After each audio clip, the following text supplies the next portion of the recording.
It's 1945.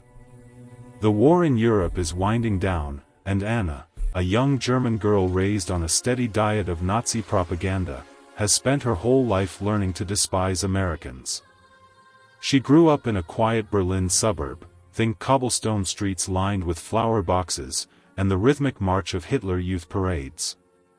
Back in '39, it all felt like one big adventure, flags waving from every balcony, her father beaming with pride as she pinned on her first badge. But fast forward 6 years, her once charming suburb is nothing but rubble, her world flipped upside down. Now captured and held as a POW, the last thing on her mind is falling for the enemy. Or is it? One glance from a battle-worn GI, and those walls she built might just come crashing down. This isn't your grandma's tidy love story. It's raw, messy, and real, the kind the army tried to bury deep. Stick around. I'm pulling you right into the heart of it. Anna wasn't just any girl. Born in 1922, she embodied that old-world charm, golden hair tied in a practical braid, blue eyes sharp as a bayonet, and a laugh that could slice right through Berlin's thick fog. Her family's cozy two-story home had ivy climbing the stucco walls, her pa worked the railroads, while ma baked hearty rye loaves that filled you up and stuck to your ribs. Summers meant lazy picnics by the spree, kids splashing in the shallows, accordions wheezing out cheerful folk tunes. Then '33 rolls in, Hitler rises like a gathering storm, and school shifts from lessons to loyalty oaths and maps marked with bold arrows pointing west. Anna's just 10, wide-eyed and impressionable, she soaks it all up. By 39, she's 17, volunteering as a Wehrmachtshelferin, one of those auxiliary women keeping the war machine humming with signals work and nursing. The Americans, she'd scoff, parroting the posters plastered everywhere. Fat, gum-chewing cowboys, here to steal our fatherland. Man! How wrong a heart can steer you. War doesn't waste time chewing her up. It starts with the Blitz on London, retaliation bombs shaking her windows deep into the night. Then it's east, she's patching up boys with frostbitten toes straight from Stalingrad, while her suburb crumbles to ash under Allied raids. By 44, she's in France, relaying orders for the Atlantic Wall, her heart hammering as B-17s drone overhead like furious hornets. D-Day hits, pure chaos. Her unit scatters like leaves in the wind. She slings on a Red Cross armband, praying it'll save her hide, but no dice. American tanks rumble in, GIs with M1s slung over their shoulders, barking orders in that twangy English. She's rounded up near Cherbourg, hands bound with zip ties, herded into a truck alongside a dozen other wide-eyed Friulians. Verdammt Yankees, she mutters, her eyes stinging against the canvas flaps. Trained to hate them? She was a fortress, unbreachable. They drag her to Camp Lucky Strike, yeah, that's its real name, no joke, one of those massive POW camps sprawling across northern France. Barbed wire coils like a tightening noose. Quonset huts drip with every leak of rain, and guards patrol with that loose, easy swagger, cigarettes dangling from their lips. Anna's world shrinks down to roll calls at the crack of dawn, bowls of watery oatmeal slop, and long evenings spent stitching uniforms under flickering lantern light. The other girls huddle and whisper about the horrors ahead, starvation camps, worse than anything the Nazis ever dreamed up. But these Yanks? They're different. Fair, even. No beatings, extra bread rations tossed in when the supply trucks run late. Still, she holds her chin high, murmurs old slogans under her breath. Hates her armor now, the only thing keeping the fear from swallowing her whole. Enter Joe. Private Joseph Joey Malone, 24 years old, fresh out of Queens, New York. A skinny kid with freckles dusting his nose, that Brooklyn accent thick as chowder. He enlisted in '42, right after Pearl Harbor set every neighborhood block ablaze with fury. He'd already lost his little brother to a U-boat lurking off the Atlantic, and his ma's letters still carry the faint scent of her rosewater perfume. Joe's no larger-than-life hero, just a regular guy toting a Thompson submachine gun and a well-worn deck of cards for those tense poker nights in the foxholes. He's on guard duty that drizzly April evening, mud sucking at his boots like quicksand, when he spots her. Anna's out fetching water from the pump, her skirt hiked up to dodge the puddles, hair loose for once, catching that last golden sliver of sunset.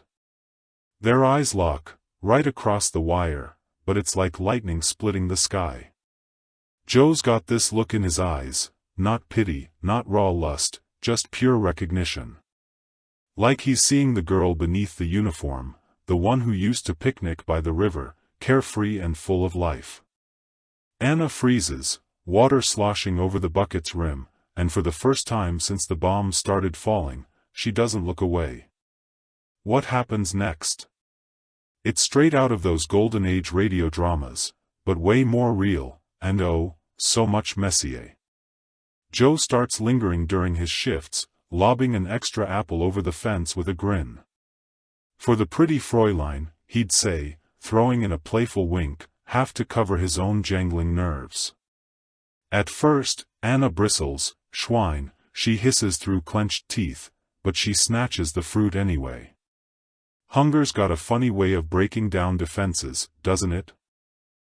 Then, the words start tumbling out. Her English is halting, his German's a mangled mess from dog-eared phrase books. "War rum, why you kind?" she asks one evening, her voice just a whisper above the cricket's chorus.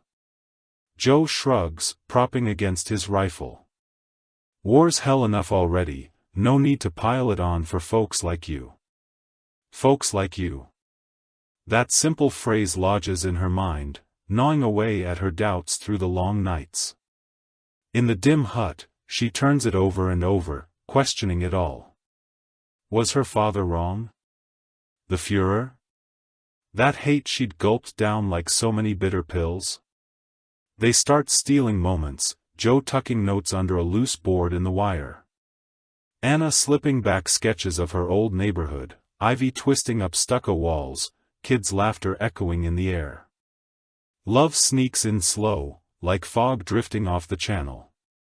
A brush of fingers during a supply drop, his hand steadying hers in the downpour. By May, with VE Day whispers buzzing in the wind, they're risking kisses behind the latrines, hearts thumping like distant artillery. "Marry me, Anna," Joe whispers one starry night, the world spinning lazy overhead, his dog tags cool against her skin. She laughs, nervous, half disbelieving, "You crazy American?" But her eyes, oh, her eyes say yes long before her lips catch up. The wedding? It was a hushed, risky affair, more nerve-wracking than D-Day itself. The chaplain? Total softy, he figured he owed Joe from some scrape back at Anzio. They said their vows in a bombed-out chapel just beyond the camp's edge, just the two of them, plus a couple of Joe's platoon buddies as witnesses, and one battered Bible between them. Anna borrowed a dress, white lace, yellowed with time, while Joe scrubbed up in his olive drab, boots polished to a gleam. Candlelight flickered as they promised, in sickness and in health, till death do us part. But death? It hovered close, like a shadow. Fraternization was no small potatoes, serious trouble if word got out. And it did, thanks to some loose-lipped snitch in the ranks. Boom, orders flew, Anna's unit shipped off to England for repatriation. Joe yanked toward the Pacific, with rumors flying about MacArthur calling for fresh blood. The army didn't just squash it, they buried it deep. Shredded papers, files stamped, classified.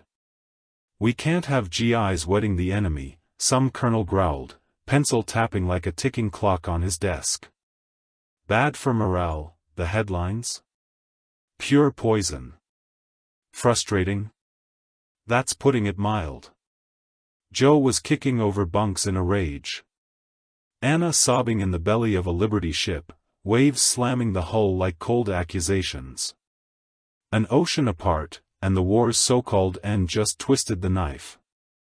But love, love's a stubborn beast. Joe mustered out in 46. Hitchhiked clear across the country, pinching every penny for a steamer ticket to Bremen. Anna was back amid the ruins, her neighborhood a ghost of charred timbers, Ma lost to typhus, Pa vanished somewhere in the east. She scraped by in a makeshift clinic, nursing the broken, when his letter finally landed. "I'm coming, doll, walls be damned." She waited, prayed through the nights, and then, there he was, on the docks, leaner, weathered, but with that same spark in his eyes. They pieced it together, slow, raw, one day at a time. New York first, a cramped tenement walk-up reeking of cabbage and fresh starts. Anna puzzling out baseball from crackling radio broadcasts. Joe schooling her on the glory of pastrami on rye. Prejudice? It slammed them like a freight train, neighbors hissing, kraut whore, job doors slamming shut in their faces. But they dreamed big, of claiming a snug bungalow in Queens come the 50s, white picket fence out front, azaleas nodding in the breeze. Kids arrived, 2 boys, blonde as their mom, scrappy as their dad. Anna's sketches bloomed into family portraits. Joe's card tricks spun into bedtime yarns of foxholes and wild fate. And yet, a mystery lingers even today. Those army files? Locked up tighter than Fort Knox, whispers of a cover, up to polish that good war shine. Did they ever make it official? Or was it all just a vow whispered to the stars, forever tangled in red tape? Anna slipped away in 89. Joe followed in 95. But their letters? Nestled safe in a cedar chest, pages yellowed, but the words still smolder with fire. One look, one stolen moment, and hate crumbled like so much Berlin brick. Phew, gets you right in the gut, doesn't it?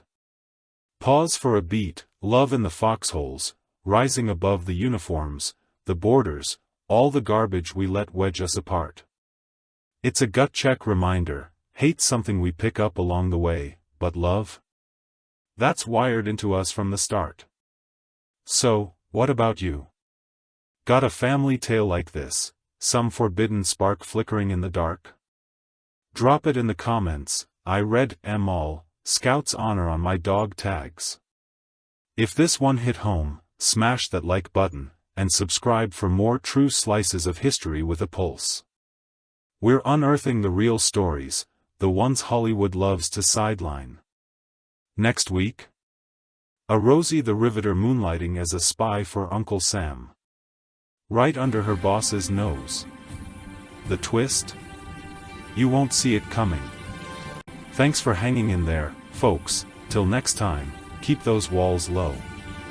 Catch you soon.